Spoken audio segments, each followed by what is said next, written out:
जय श्री कृष्ण दोस्तों। यह भगवत गीता का तीसरा अध्याय है। सबसे सरल और साधारण हिंदी भाषा में गीता का दूसरा अध्याय सांख्य योग में श्री कृष्ण ने कर्म को समझाया, उसके प्रति हमारे उत्साह को बढ़ाया और ये समझाया कि सिर्फ और सिर्फ कर्म में ही अपना ध्यान रखना और किसी भी बात में नहीं। जो व्यक्ति नियमित भगवत गीता महान ग्रंथ को पढ़ता या सुनना करता है, उसका मन शांत बना रहता है। आज का मनुष्य जीवन की चिंताओं, समस्याओं, अनेक तरह के तनावों से घिरा हुआ है। ये ग्रंथ भटके मनुष्य को राह दिखाता है। भगवत गीता अध्याय 3 कर्म योग इस वीडियो को ध्यान लगाकर सुनिएगा। बस सुनते सुनते अपने आप ध्यान लगने लगेगा। अगर आप हमारे YouTube चैनल पर नए हैं तो चैनल को सब्सक्राइब और वीडियो को लाइक कर दें। श्री कृष्ण के अनुसार अगर जीवन को अच्छा बनाना चाहते हैं और सही प्रकार से कर्म करना चाहते हैं तो हमें भोगों को त्यागना चाहिए। कर्म तो हर पल हर समय हम सब करते हैं। ऐसा कोई क्षण संभव नहीं कि जब हम कर्म किए बिना रह सके। कुछ कर्म झूठ और फरेब से भरे होते हैं और कुछ कर्तव्य के लिए किए जाते हैं। तो फिर ऐसे कौन से कर्म हैं जो हमें हमारे लक्ष्य तक ले जाएंगे? उसी के एनालिसिस श्री कृष्ण हमारे लिए करेंगे और हम उसे आम भाषा में यानी कि आपकी ही बोली में आपके लिए लाए हैं। भगवत गीता के अध्याय 3 को प्रस्तुत करता हूं। अर्जुन उवाच स्यायसी चेत कर्मणस्ते मता बुद्धिर्जनार्दन तत्किम कर्मणि घोरे माम नियोजयसि केशव बारम हुए। अर्जुन पूछते हैं, हे जनार्दन, यदि आपको कर्म के मुकाबले ज्ञान बेहतर लगता है तो फिर हे केशव, मुझे भयंकर कर्म में क्यों लगाते हैं? कृष्ण ज्ञान को कर्म से अधिक बेहतर बताते हैं। तो उस हालत में यह सवाल उचित बनता है कि वह अर्जुन को कर्म करने के लिए मतलब युद्ध करने के लिए क्यों कह रहे हैं? क्योंकि अगर ज्ञान की ही बात है तो वह तो अर्जुन कृष्ण से ले ही रहे हैं। तो अपनों को मार के ऐसे भयंकर युद्ध में कृष्ण उन्हें क्यों लगा रहे हैं? दोस्तों, कितनी ही बार हमारे मन में ऐसे प्रश्न आते हैं कि कर्म आखिर क्यों करना? व्यामिश्रणेव वाक्येन बुद्धिम मोहयसीव में तदेकं वद निश्चित्य येन श्रेयो हमाप्नुयाम बाचेचार यशोन। कृष्ण की बात सुन के अर्जुन की बुद्धि मोहित हो रही थी। समझने के बजाय वह और ज्यादा उलझ रहा था। इसलिए अर्जुन कृष्ण से कहता है, एक बात बताइए प्रभु, जिससे मेरी उलझन इच्छित भोग प्रदान करेगा। घरों में जो यज्ञ किए जाते हैं उन्हें एक धार्मिक कर्म कांड न समझकर उसकी इंपॉर्टेंस समझनी चाहिए। यज्ञ हमारे संस्कारों का एक संगठित रूप है। संस्कार मतलब काम करने का सबसे उत्तम तरीका। यज्ञ से हम हर विधि को, संस्कार को एकदम उचित तरीके से पूरा कर अपने कर्म को शुरू करते हैं। यज्ञ एक तरीके से हमें रास्ता दिखाता है। अगर आगे भी संस्कारों का पालन होगा तो ध्येय अर्थात गोल हमारा एम जरूर पूरा होगा। देवान भाव्यतानेन्द्र देवा भावयंतुव परस्परम भाव्यंतः श्रेय परम वापसित। बात श्री कृष्ण कहते हैं कि यज्ञ से सब लोगों को, देवताओं को खुश करना चाहिए और फिर वह देवता खुश होकर हम सबकी भलाई करेंगे। इस प्रकार निस्वार्थ भाव से एक दूसरे को उन्नत करते हुए तुम लोग परम कल्याण को प्राप्त हो जाओगे। यज्ञ तरीका है देवताओं को खुश करने का और उसके बदले में देवता आपको खुश रखते हैं, आपकी उन्नति करते हैं। इसलिए काम शुरू करने से पहले, कुछ भी शुभ करने से पहले ईश्वर का नाम लेने का विधान है। यही ईश्वर का नाम जब सही तरीकों, सही पद्धति, सही मेथड्स के साथ किया जाता है उसे यज्ञ कहते हैं। यज्ञ को अपने और देवताओं के बीच का एक मीडियम मान लीजिए, जिससे दोनों के बीच संबंध बना रहता है। इष्टान्भो गान ही वो देवा दास्यन्ते यज्ञ भाविता तैर दत्तान प्रदायभ्यो यो भूतस्तेन एव स दास यज्ञ करके। जब आप देवताओं की पूजा करते हैं तो वह आपके बिना मांगे ही आपकी सारी इच्छाओं को पूरा कर देते हैं। लेकिन जो यज्ञ नहीं करता, उस यज्ञ से देवता को प्रणाम नहीं करता, लेकिन फिर भी अपनी इच्छाओं को पूरा करना चाहता है, उन्हें चोर समझना चाहिए। कुछ देने पर कुछ मिलता है, कुछ करने से कुछ मिलता है। बिना अर्घ चढ़ाए, बिना पूजा किए अगर कोई चाहता है कि उसकी मनोकामना पूरी हो जाए, बिना कुछ काम किए अगर कोई सोचे कि उसका काम बन जाए, तो इसे बम्मानी या चोरी ही तो कहा जाएगा। यज्ञ शिष्टा शिण्ह संतो मुच्यन्ते सर्व किल विषय भुज्यते ते त्वगम पापा ये पचन्त्यात्म कारणात् शव बार बार त्यक्तो गुतुवाक सारम जिखा खराडोची यज्ञ से बचे हुए अन्न को खाने वाले श्रेष्ठ पुरुष सभी प्रकार के पापों से मुक्त हो जाते हैं। और जो पापी लोग अपना शरीर पोषण करने के लिए ही अन्न पकाते हैं वे तो पाप को ही खाते हैं। हम क्या सिर्फ खा के जिंदा रहने और फिर मर जाने के लिए पैदा होते हैं? ऐसे जीवन का क्या मतलब हुआ? अपने जीवन का उद्देश्य हमें समझना चाहिए। इस ब्रह्मांड में हम क्यों हैं? क्यों हमें ईश्वर या मोक्ष को प्राप्त करना है? इन सब को समझने के लिए ही यज्ञ जैसे अनुष्ठान किए जाते हैं। जो लोग यज्ञ या ईश्वर को याद किए बिना सिर्फ अपने जिंदा रहने में ही लगे रहते हैं उन्हें चोर समझना चाहिए। अन्नात् भवन्ति भूतानि पर्जन्या तन्न संभव यज्ञात् भवति पर्जन्यो यज्ञ कर्म समुद्भव। सभी लोग अन्न पर निर्भर हैं और अन्न वर्षा से उत्पन्न होता है। वर्षा यज्ञ का अनुष्ठान करने से होती है और यज्ञ निर्धारित कर्मों का पालन करने से संपन्न होता है। यानी कि बारिश और बारिश यज्ञ से होती है और यज्ञ कर्मों से होते हैं। और कर्म की उत्पत्ति वेद से, हमारी संस्कृति का सारा ज्ञान वेद से ही तो आया है। कर्म क्या है उसकी परिभाषा भी वेद से आई है और वेद परम पिता परमात्मा से उत्पन्न हुए हैं। वेद ईश्वर से आया ज्ञान है, वेद से आगे और वेद से बड़ा कुछ भी नहीं। इससे दोस्तों यह सिद्ध होता है कि यज्ञ और ईश्वर में सीधा संबंध है। कर्म ब्रह्योद्भवम विद्य बहुमाक्षर समुद्भवम तस्मात् सर्वगतम ब्रह्म नित्यम यज्ञ प्रतिष्ठितम। बास कृष्ण कह रहे हैं, हे पार्थ, जो पुरुष परंपरा से नहीं चलता, जो सृष्टि चक्र प्रकृति के नियमों का पालन नहीं करता, मतलब जो अपने कर्तव्य का पालन नहीं करता, वह इंद्रियों के द्वारा भोगों में रमण करने वाला पापाई के वश में होकर के जिंदा रहता है, जीता है और मर जाता है। उसके जीवन मृत्यु का चक्कर चलता ही रहता है, चलता ही रहता है। ऐसे इंसान के जी और मरने का कोई मतलब नहीं। वेदों में, ग्रंथों में जो ज्ञान, जो नियम बनाए हैं उनका मतलब है और उस मतलब के अनुसार हमको अपना जीवन जीना चाहिए। एवं प्रवृत्तितम चक्रम नानुवर्तयति है।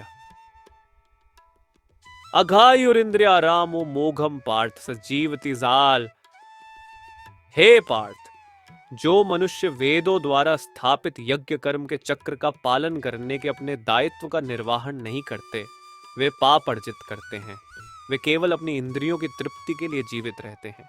वास्तव में उनका जीवन व्यर्थ ही है। मतलब यहाँ सबसे बड़ा सच है। और जो सत्य को समझता है, सत्य में ही खुश होकर सत्य में ही रहता है, उसके लिए कोई कर्तव्य नहीं। जिसको ज्ञान प्राप्त हो चुका है, जो जीवन की सच्चाई जान चुका है, सिर्फ वही ऐसा है जिसके लिए कर्तव्य का कोई मतलब नहीं। लेकिन ऐसा कोई लाखों करोड़ों में ही एक होता है। बाकी हम सबके लिए कर्तव्य ही सब कुछ है। यस्वात्मतिरेव स्याद आत्मतृप्तश्च मानव आत्मन्येव च संतुष्टस्तस्य कार्यम न विद्यते। लेकिन जो मनुष्य आत्मानंद में स्थित रहते हैं तथा जो प्रबुद्ध और पूर्णतया आत्मसंतुष्ट होते हैं, उनके लिए कोई नियत कर्तव्य नहीं होता। नैव तस्य कृते नार्थो न कृते नेह कश्चन न चास्य सर्वभूतेषु कश्चिदर्थव्यपाश्रयः। ऐसी आत्मलीन आत्माओं को अपने कर्तव्य का पालन करने या उनसे विमुख होने से कुछ पाना या खोना नहीं होता और न ही उन्हें अपनी निजी आवश्यकताओं की पूर्ति के लिए अन्य जीवों पर निर्भर रहने की आवश्यकता होती है। इसलिए यह महापुरुष हमारे जैसे लोगों से एकदम अलग है। इन पर वह नियम लागू नहीं होते जो हमारे जैसे दुनियादारी में लगे हुए लोगों पर लागू होते हैं। दोस्तों, इसे कुछ ऐसे समझिए कि जिसे ईश्वर मिल गया उसे फिर और क्या चाहिए? वह फिर कोई और कर्म क्यों करे? तस्माद असक्ता सततम कार्यम कर्म समाचर असक्तो ह्याचरण कर्म परमाणुति पुरुषा। हे अर्जुन, इसलिए तू लगातार शक्ति अपनी इच्छा को छोड़कर हमेशा अपने कर्तव्य दूर हो सके। अर्जुन कहना चाहते हैं कि भगवान कंफ्यूज मत करिए, मेरी दुविधा को दूर करके कोई एक बात बताइए जिस पर मैं चल सक। कृष्ण ने जो बातें बताई वह गण है, कॉम्प्लिकेटेड है, गहरी है। ऊपर से देख के ऐसा लगता है कि ये तो बस ज्ञान की बातें हैं, इन पर चले तो चले कैसे? यही दुविधा अर्जुन की भी है। और कृष्ण उत्तर दे रहे हैं, श्री भगवान उवाच लोकेस्मिन् द्विविधा निष्ठा पुरा प्रोक्ता मयानक ज्ञान योगेन सांख्यानाम कर्म योगेन योगिनम। श्री भगवान अर्जुन से कहते हैं कि इस दुनिया में दो प्रकार के निष्ठा, दो प्रकार के विश्वास हैं। एक तो है सांख्य योग जिसका रिश्ता ज्ञान से है, और दूसरा है कर्म योग जिसका कि लेना देना सिर्फ कर्म से है। निष्ठा का अर्थ है कुछ भी करने की सबसे परिपक्व अवस्था, पराकाष्ठा अपनी इंद्रियों को वश में कर परमात्मा में ध्यान लगाना ज्ञान योग से होता है, और इसको कहते हैं संन्यास या सांख्य योग। और दूसरा होता है कर्म योग, मतलब निष्काम कर्म करके फल में आसक्ति ना रखना, न कर्मणाम नारंभान नैष्कर्म्यम पुरुषोष्णुते न च संन्यसनात् देव सिद्धिम समधिगच्छति। मनुष्य ना तो कर्मों को शुरू किए बिना निष्कर्ष निष्ठा को प्राप्त होता है, और न कर्मों के केवल छोड़ देने से सिद्ध यानी सांख्य निष्ठा को ही प्राप्त होता है। दोस्तों, ऐसा नहीं कि आप कर्म करें ही ना और स्वयं को सन्यासी कहे। ऐसे तो दुनिया चल ही नहीं पाएगी अपने कर्तव्य को छोड़। यदि आप सन्यासी बन जाते और आप समझते हैं कि आपको मोक्ष मिल जाएगा, ना तो वह संभव नहीं है। ऐसा नहीं हो सकता कि कर्मों को त्याग दे और खुद को कर्म योगी कहे। कर्म को न करने से या उसे हमेशा के लिए त्याग देने से कुछ भी हासिल नहीं होगा, न ही कश्चित क्षणम पि जातु तिष्ठत्य कर्मकृत। कार्यते ह्यवशः कर्म सर्व प्रकृति जयर्गुणे। कोई भी मनुष्य एक क्षण के लिए अकर्मा नहीं रह सकता। वास्तव में सभी प्राणी प्रकृति द्वारा उत्पन्न 3 गुणों के अनुसार कर्म करने के लिए विवश होते हैं। हमारी दुनिया ऐसी है, हम चाहे या ना चाहे कर्म तो हमें करना ही पड़ेगा। कर्म ना करना भी कर्म करना ही है। जिस तरह हम इस दुनिया में आए हैं, जिस तरह से प्रकृति ने हमें, नेचर ने हमें बनाया है, उसका गुण यही है कि हम हर समय कर्म करें। प्रकृति में कभी कुछ रुकता नहीं, सांसें चलती हैं, समय चलता है, जीवन का चक्का चलता ही रहता है।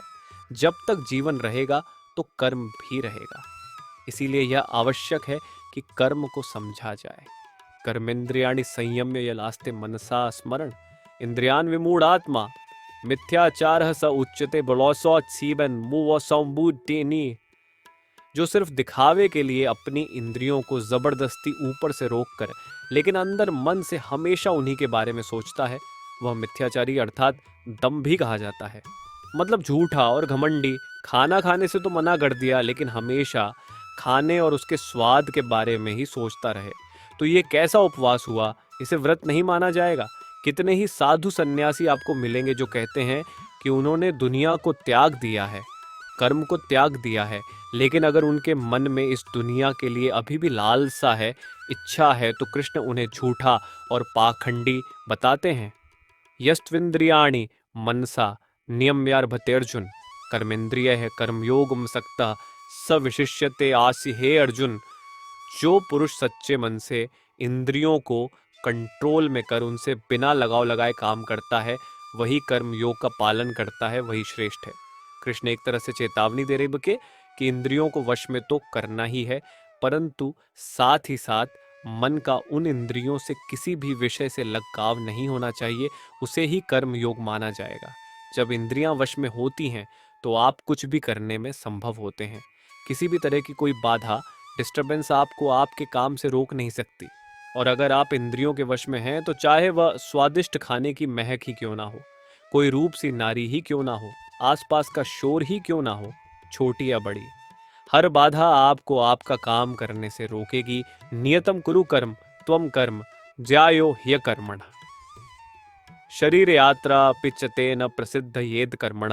हे अर्जुन, तुम्हें निर्धारित वैदिक कर्म करने चाहिए, क्योंकि निष्क्रिय रहने से कर्म करना श्रेष्ठ है। कर्म का त्याग करने से तुम्हारे शरीर का भरण पोषण संभव नहीं होगा, तथा कर्म न करने से तेरा जिंदा रहना भी तो पॉसिबल नहीं। अर्थात तू शस्त्र उठा और युद्ध कर, अपना कर्म कर, क्योंकि यह कर्म न करने से कहीं अच्छा है। कहने का अर्थ है कि कर्म तो बहुत सारे हैं, लेकिन उसमें से एक चुना हुआ है, उस चुने हुए को ही निर्धारित कर्म कहते हैं। अपनी मर्जी से अगर आप कर्म चुन लेंगे तो उसे निर्धारित नहीं माना जाएगा। आपको अपना कर्तव्य समझकर अपना कर्म चुनना होगा, अथवा जो कर्म आपको मिला है उसे अपना कर्तव्य समझकर निभाना होगा। यज्ञार्थात् कर्मणो अन्यत्र लोकोयम कर्म बंधनः तदर्थम कर्म कौन्ते मुक्त संगः समाचर। लाडकिन इस श्लोक में कृष्ण पूरे समाज की भलाई वाले कर्म को समझा रहे हैं। यज्ञ वे होता है जिसमें सब शामिल होते हैं। कृष्ण कहते हैं यज्ञ के लिए किए जाने वाले कर्मों से ही यह मनुष्य समुदाय कर्मों से बंधता है। इसलिए हे अर्जुन, तू इच्छाओं को छोड़कर उस यज्ञ के लिए ही भली भांति कर्तव्य कर्म कर। यज्ञ अर्थात समाज और प्रजा की भलाई के लिए किया गया निस्वार्थ काम। हमको भी अपने कर्तव्यों को यज्ञ समझ ऐसे कामों में अपना योगदान देना चाहिए जिससे समाज का भला हो। अगर हम सब अपने काम को यज्ञ समझ उसे सम्मान पूर्वक करें तो सबका भला होगा। इसे ही आप निर्धारित कर्म भी मानिए। स यज्ञ प्रजा सृष्ट्वा पुरोवाच प्रजापति। अनेन प्रसविष्यध्वमेश वोस्त्विष्ट काम दुख। इस दुनिया की शुरुआत में यज्ञ को रचकर अपनी जनता से कहा कि तुम लोग इस यज्ञ द्वारा वृद्धि को प्राप्त हो और यह यज्ञ तुम लोगों को कर्म को ठीक तरीके से करता रहे, अपनी इच्छाओं को, अपनी कामनाओं को छोड़कर सिर्फ और सिर्फ कर्तव्य को पूरा करने में लग जा। क्योंकि आसक्ति से, लगाव से छूटकर जो भी अपना कर्म करता है वह मनुष्य परमात्मा को प्राप्त हो जाता है। कर्तव्य का रास्ता आसान नहीं होता। इतनी ही बार हम सबको लगता है कि सब कुछ छोड़कर आराम करें, देर तक सोए या मेहनत ना करें, लेकिन उससे कभी कुछ भी हासिल नहीं होता। ऐसा श्री कृष्ण समझा रहे हैं। कर्मणैव हि संसिद्धिमा स्थिता जनकादयः लोक संग्रह में वापि संपश्यन कर्तुमर्हसि। ऐसे बहुत से ऐसे लोग हैं जो कर्म करते हुए ही परम सिद्धि को प्राप्त हुए थे।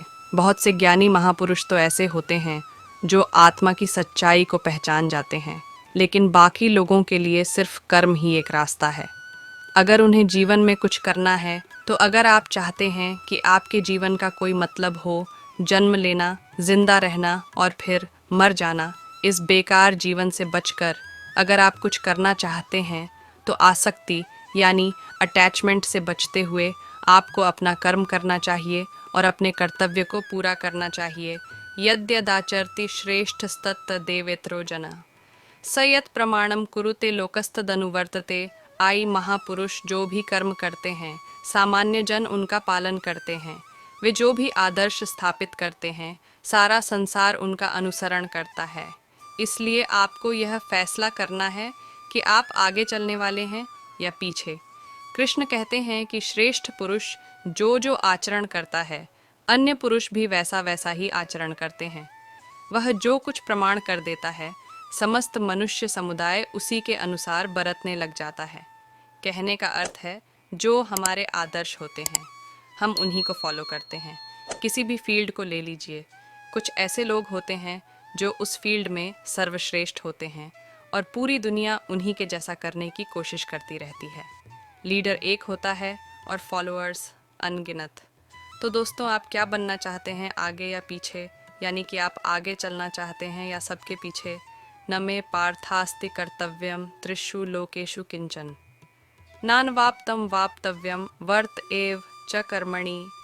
चान कृष्ण कहते हैं, हे अर्जुन, मेरा इन 3 लोकों में कुछ भी कर्तव्य नहीं है और ना ही ऐसी कोई वस्तु है जिसे मैं प्राप्त नहीं कर सकता, तो भी मैं कर्म में ही बरत हूँ। श्री कृष्ण से बड़ा लीडर कौन होगा दोस्तों? लेकिन वह भी कर्म करते हैं।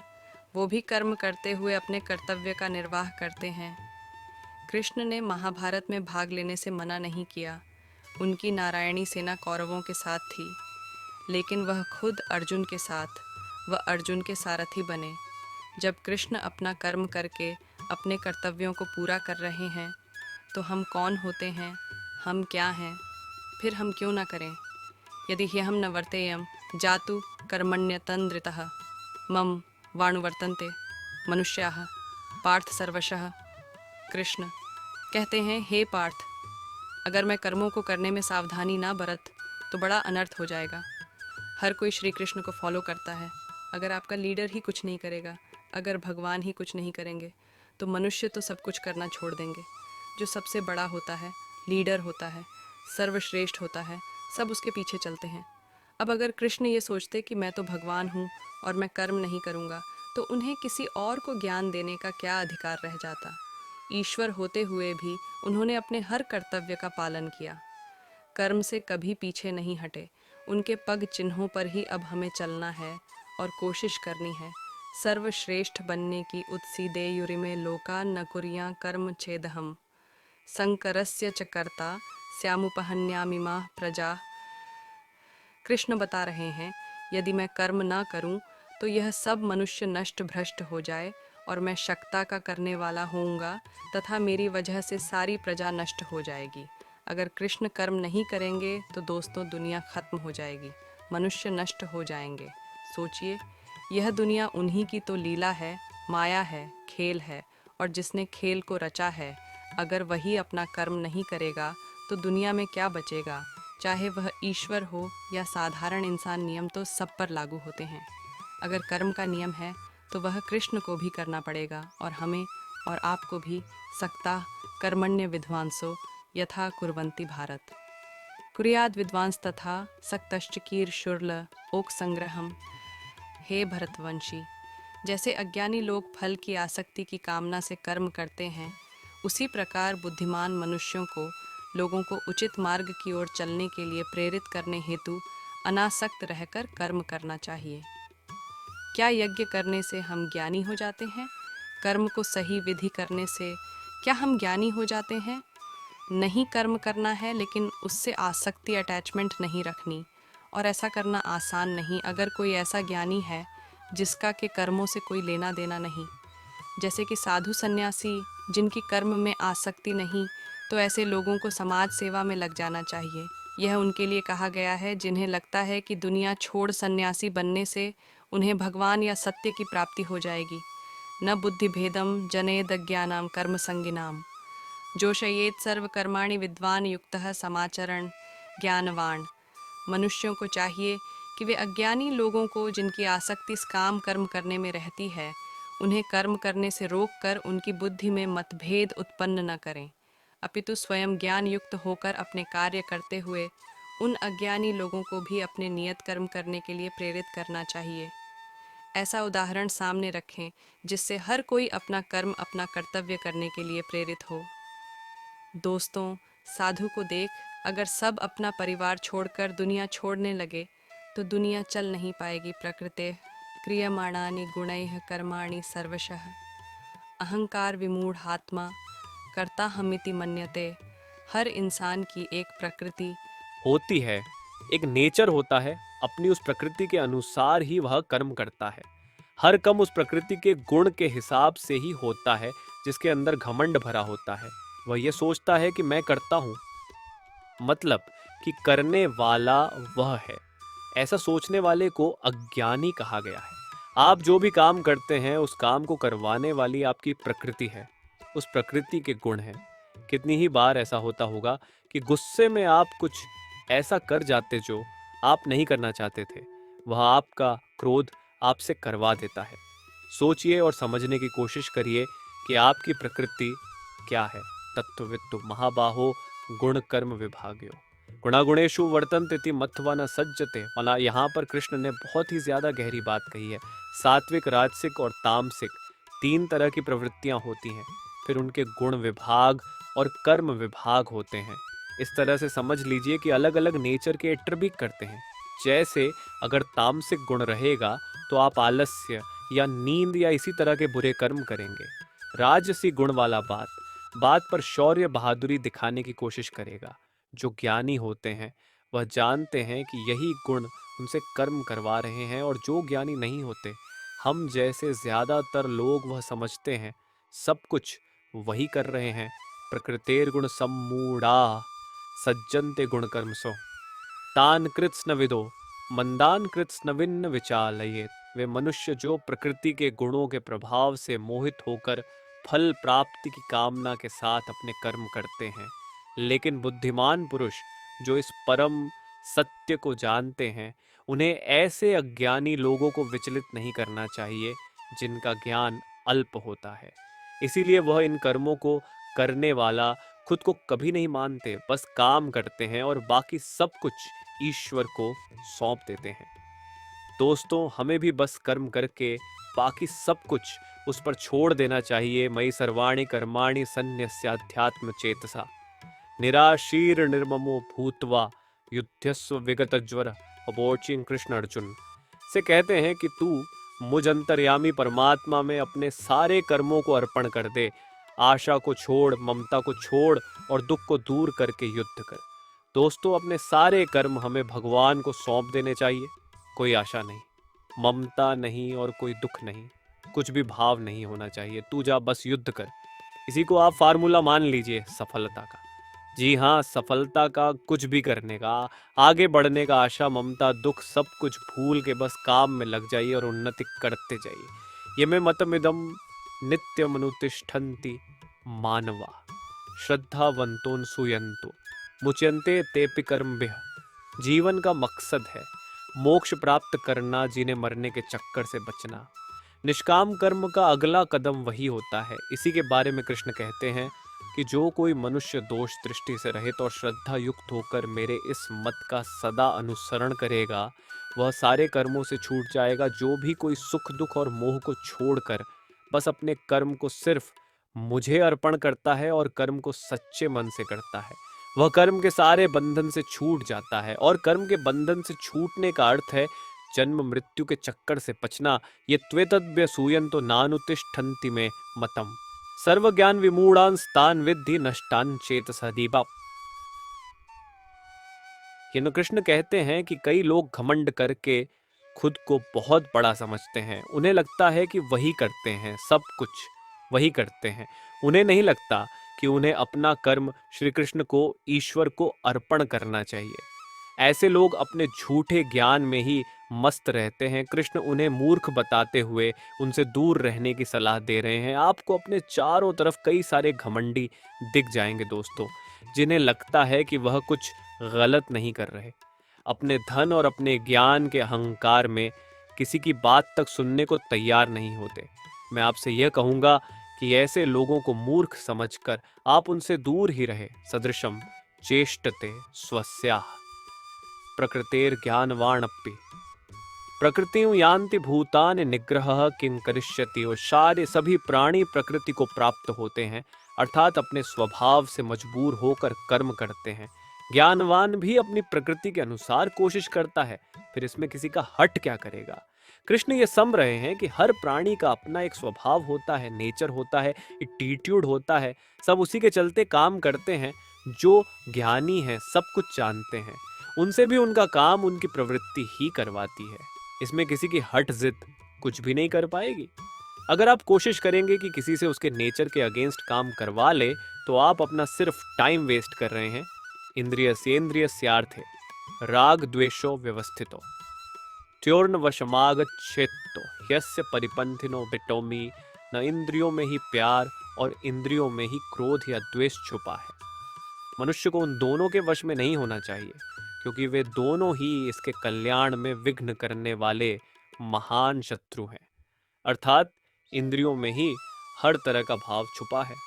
अच्छा भाव भी और बुरा भाव भी, अच्छे और बुरे दोनों ही भाव में हमें नहीं फंसना चाहिए, क्योंकि इसी फंसने से ही हमारे मोह की शुरुआत होती है और फिर इन इंद्रियों के चक्कर में हम फंसते हुए चले जाते हैं और कभी भी निकल नहीं पाते। क्रोध मद लोभ और मोह को हमें अपना शत्रु मानना चाहिए। श्रेयान स्वधर्मो विगुणः परधर्मात् स्वनुष्ठितात् स्वधर्मे निधनम श्रेयः परधर्मो भयावह। लाया कृष्ण कहते हैं, अच्छी प्रकार आचरण में लाए हुए दूसरों के धर्म से गुण रहित भी अपना धर्म अति उत्तम है। अपने धर्म में तो मरना भी कल्याणकारक है और दूसरे का धर्म भय को देने वाला है। हर किसी को अपना कर्तव्य, अपना कर्म और अपना धर्म ही करना चाहिए। कृष्ण कहते हैं कि अगर अपने धर्म के लिए मरना भी पड़े तो भी अच्छा है, लेकिन कभी किसी दूसरे के धर्म को स्वीकार नहीं करना चाहिए। कोई बेहद कमजोर, जिसे खुद पर विश्वास ना हो, दूसरे के धर्म को अपनाता है, जिसमें थोड़ा सा भी आत्मसम्मान होता है ना, वह कभी दूसरे के धर्म को नहीं अपनाता। अर्जुन उवाच अत्केन प्रयुक्तोऽयं पापम चरति पुरुषः अनिच्छन्नपि वार्ष्णेय बलादिव नियोजितः। अर्जुन कहते हैं, हे कृष्ण, तो फिर यह मनुष्य खुद न चाहते हुए भी जबरदस्ती किस बात से प्रेरित होकर पाप का काम करता है? अर्जुन यहाँ पर बड़ा वैलिड सवाल करते हैं। दोस्तों, क्यों मनुष्य कृष्ण के कहे अनुसार नहीं चल पाता? क्यों वह पाप के रास्ते पर चलता है? ऐसा क्या हो जाता है लोगों के साथ कि वह सही रास्ते पर नहीं चल पाते, गलत रास्ते पर क्यों चलने लगते हैं, चाहे वह इस बात को जानते हो या ना जानते हो? वह क्या चीज है जो उन्हें विवश करती है? पाप के लिए उनकी बुद्धि, उनके मन, उनके गुण किस बात को दोष दे? श्री भगवान उवाच काम एष क्रोध एष रजो गुण समुद्भव महाशनो महापापमा विद्येन मिह वैरिणम। श्री कृष्ण कहते हैं रजोगुण से उत्पन्न होता है काम और काम में से निकलता है क्रोध अर्थात गुस्सा।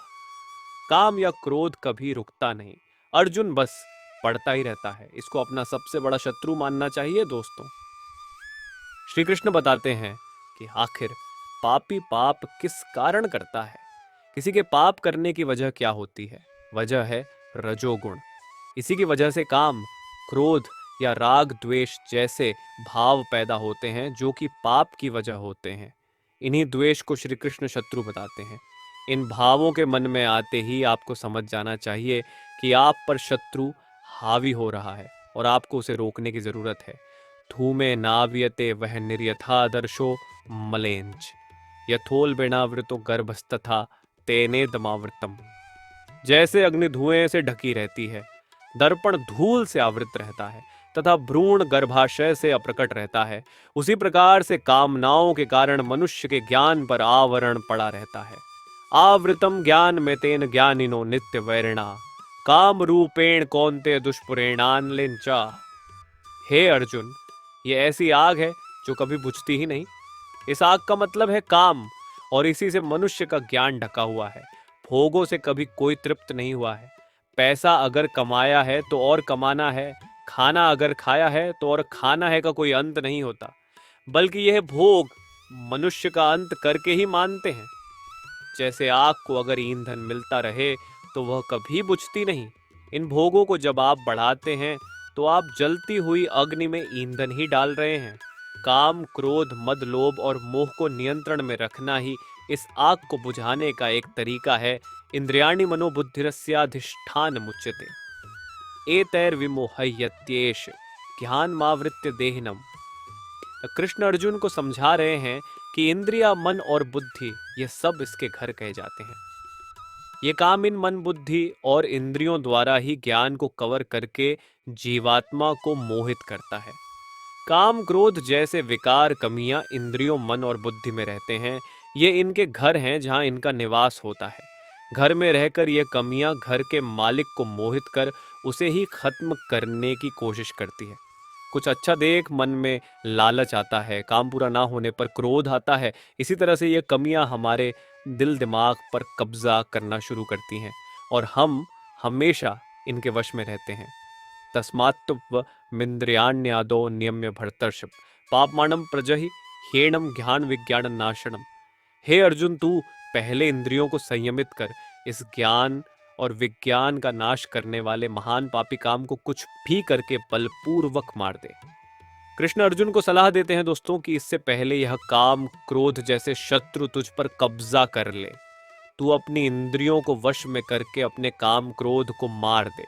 ये काम और क्रोध ही है जो हमारे अंदर मौजूद ज्ञान को खत्म कर उसमें शंका भरते हैं, हमें हमारे रास्ते से भटका है। कितनी ही बार आपके साथ भी होता होगा कि कोई ज़रूरी काम करते हुए आराम करने का मन करता होगा। बस यही वह समय होता है दोस्तों जब आपको अपनी इंद्रियों को वश में करना होता है।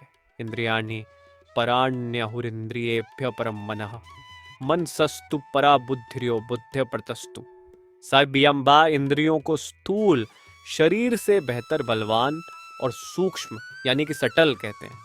इन इंद्रियों से बेहतर मन है, मन से भी बेहतर बुद्धि है, और जो बुद्धि से भी बड़ा है वह आत्मा है।